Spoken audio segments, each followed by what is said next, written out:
Hi friends. मान के चलते हैं आप मार्केट में एक शर्ट लेने गए और उस शर्ट की कीमत 1,000 रुपए थी।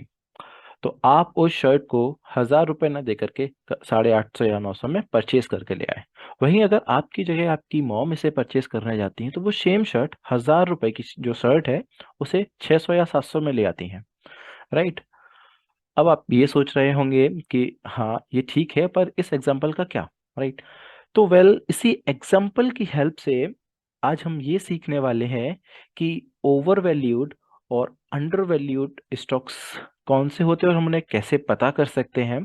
इंट्रिंसिक वैल्यू क्या होती है किसी भी शेयर प्राइस की, इंट्रिंसिक वैल्यू या रियल और फेयर वैल्यू भी हम जिसे कहते हैं वो क्या होती है किसी भी शेयर शेयर की, और हम इंट्रिंसिक वैल्यू को कैसे कैलकुलेट कर सकते हैं। देन हम देखेंगे कि एक कंपनी कब ओवर वैल्यूड अंडर वैल्यूड होती है, और इंट्रिंसिक वैल्यू की हेल्प से हम कैसे आइडेंटिफाई करेंगे कि ये कंपनी ओवर वैल्यूड है या under valued. Company over value या अंडर वैल्यूड नहीं, उसका शेयर प्राइस ओवर वैल्यूड है या अंडर वैल्यूड है। मैं आपका दोस्त योगेंद्र राजपूत। चलिए वीडियो की शुरुआत करते हैं। बेसिकली ये ओवर वैल्यूड या अंडर वैल्यूड होता क्या है। तो जैसा हमने अभी अपने पिछले एग्जाम्पल में देखा था वीडियो की शुरुआत में, उसी एग्जाम्पल को कंटिन्यू करते हैं। मान के चलिए एक शर्ट है जिसकी रियल वैल्यू अप्रॉक्स उसका जो रीजनेबल प्राइस है वो 800 रुपये है। पर जब आप मार्केट गए तो शॉपकीपर ने आपको वो शर्ट 1,000 रुपये में दे दी। आपको उसका रीजनेबल प्राइस मालूम नहीं था कि उस शर्ट की रियल वैल्यू क्या है, आपको मालूम नहीं थी तो आप उसे 1,000 रुपये में ले आए। पर जब आपकी मॉम मार्केट गई उन्हें पता था कि हाँ इस शर्ट की एक रीजनेबल वैल्यू 800 रुपये है। तो वो उसी शर्ट को कभी 800 से ऊपर नहीं खरीदेंगी, वो उसको उससे कम में ही लेंगे। तो वो 750 या 650 में उस शर्ट को लेकर के आ गई। तो जब भी हम किसी भी एक चीज को खरीदते हैं, उसका बाई प्राइस अगर उसकी रीजनेबल वैल्यू से ज्यादा होता है तो हम उसे कहते हैं ओवर वैल्यूड। और जब भी हम हमारा बाई प्राइस उसके रीजनेबल वैल्यू से कम होता है तो हम उसे कहते हैं अंडर वैल्यूड। जब हम 1,000 रुपए की शर्ट ले आए तो हमने उस शर्ट को उसकी रीजनेबल प्राइस से ज्यादा पर ले लिया, जो कि एक ओवर वैल्यूड था। जबकि हमारी मॉम जब गई तो वो उस शर्ट को उसके रीजनेबल प्राइस से कम में लेकर के आई, जो कि एक अंडर वैल्यूड था। तो ये रीजनेबल प्राइस बेसिकली क्या होता है। जनरल चीजों की अगर हम देखेंगे, अभी हम किसी मार्केट में जाते हैं तो शर्ट का या किसी भी सब्जी का या किसी भी चीज का हमें रीजनेबल प्राइस पता होता है।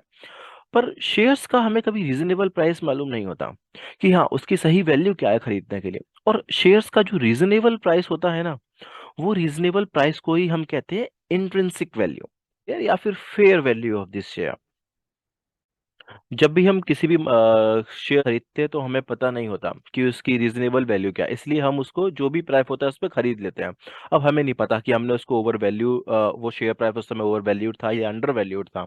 और बेसिकली जो इन्वेस्टर्स होते हैं, जो काफी बड़े इन्वेस्टर्स होते हैं, वो अवॉइड करते हैं किसी भी शेयर को ओवर वैल्यूड खरीदने में, क्योंकि कोई भी किसी भी चीज को महंगी नहीं खरीदना चाहेगा, क्योंकि महंगी चीजें फिर बाद में सस्ती होगी तो वो हमें लॉस पोस्ट करती है। तो एक ये इंट्रिंसिक वैल्यू जो होती है, ये हर एक बंदे के लिए या हर एक पर्टिकुलर इन्वेस्टर के लिए अलग अलग हो सकती है। जैसे एक शर्ट का रीजनेबल प्राइस आपके लिए अलग हो सकता है, हमारे लिए अलग हो सकता है। राइट। तो वैसे ही एक शेयर की जो इंट्रिंसिक वैल्यू होती है वो हर एक इन्वेस्टर के पॉइंट ऑफ व्यू से किसी भी कंपनी की अलग अलग हो सकती है, वो फिक्स नहीं है। एक वैल्यू फिक्स नहीं, एक ऐसे फिक्स नहीं है, ये हम जब इसे कैलकुलेट करेंगे तो उसके फॉर्मूले में देखेंगे। अब इंट्रिंसिक वैल्यू को कैलकुलेट कैसे करते हैं वो देखते हैं।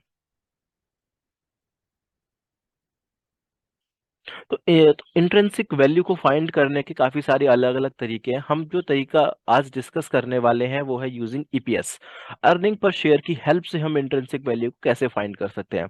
तो यहाँ पर एक फॉर्मूला है। ये जो फॉर्मूला है वो बेंजामिन ग्राहम की बुक से लिया गया है, द इंटेलिजेंट इन्वेस्टर बुक में है ये। ये काफी सही बुक, अगर आप एक लॉन्ग टर्म इन्वेस्टर हैं तो ये बुक मैं रिकमेंड करूंगा आपको पढ़ने के लिए, काफी अच्छी बुक है। तो इस तो ये जो ई तो ये सिंपल फॉर्मूला है। इसमें जो ये ई है, E meaning earning per share. Earning per share आप कहीं जिस भी कंपनी में आप इन्वेस्ट करना चाहते हैं आप गूगल करके उसका अर्निंग पर शेयर फाइंड कर सकते हैं। देन 8.5 ये एक कांस्टेंट फिक्स्ड वैल्यू है। एंड देन आता है जी, एक्सपेक्टेड ग्रोथ रेट। आपके अकॉर्डिंग कंपनी फ्यूचर में किस रेट से ग्रो कर सकती है? अगर हम कोई भी कंपनी लेते हैं, हमने उसका एनालिसिस किया, पास्ट का डेटा उठाया और हमने देखा कि ओके वो कंपनी जो है थी वो पास्ट में 3 साल में 15% से ग्रो हुई है, 5 साल में 10% से ग्रो हुई है, तो हम इस चीज से कैलकुलेट कर सकते हैं कि ये कंपनी फ्यूचर में कितना ग्रो और कर सकती है। तो जो भी ग्रोथ रेट है वो आपके ऊपर डिपेंड करेगा, कोई फिक्स्ड नहीं है, क्योंकि हम वहाँ प्रिडिक्शन कर रहे हैं उसके पास्ट डेटा से या उसकी कंपनी की ओवरऑल वैल्यूएशन करके। तो जो ग्रोथ है वो आप पर डिपेंड करती है कितनी होगी, 10% होगी, 12% होगी या 15% होगी। तो ये ग्रोथ आप अपने अकॉर्डिंग यहाँ पे डाल सकते हैं परसेंटेज में कि कितनी हो सकती है, इंटू टू, देन 4.4, ये भी एक कांस्टेंट वेरिएबल जो आपको इंटू करना है। देन आता है वाई, वाई एवरेज ए कॉर्पोरेट बॉन्ड यील्ड, ये आप गूगल कर सकते हैं इसके लिए कि इंडिया में कॉर्पोरेट बॉन्ड यील्ड कितना है, क्या है। आपको गूगल करने पर ये मिल जाएगा। मैं भी आपको अभी गूगल करके दिखाता हूँ ये कैसे मिलेगा। 1 मिनट।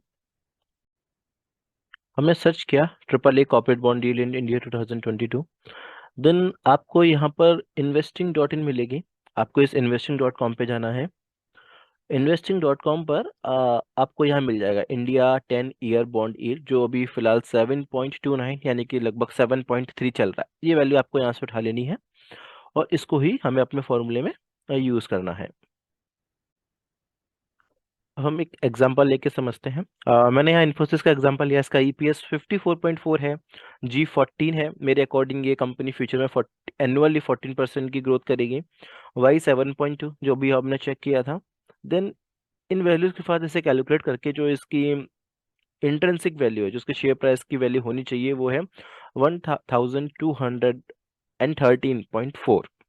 पर पर करंटली ये शेयर इससे कहीं ज्यादा हाई पे ट्रेड कर रहा है। इसका मतलब अभी भी ये कंपनी कहीं ना कहीं ओवर वैल्यूड है।